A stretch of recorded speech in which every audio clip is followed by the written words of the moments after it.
mă, ia! Tinerețe, nu pleca! Mai rămâi în viața mea, eu tăia tinerețea!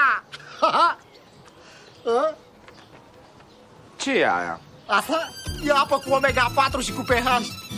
Am luat-o de la Ardile, s-a luat-o. Aia, Lugeana, a avut dreptate, nu e bună. Pe asta, la bătrânețe, nu numai că nu te îmbătrânește, dar și întinde pielea pe față. N-auzi. Da. Și câți bani ai dat pe ea? 200 de milioane, că e mai scumpă asta. Și de unde ai luat bani? E tot de la noi, dat în sertarul la verde, că am văzut că e mutat. Dar stai liniștit, că am luat și pentru tine.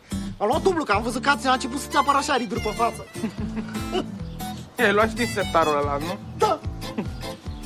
Ia dă-mă și mie să beau și eu niște apă de asta de tinerețe. Iau cu ea. Mamă, știi cum e? E bună? Hai de capul meu.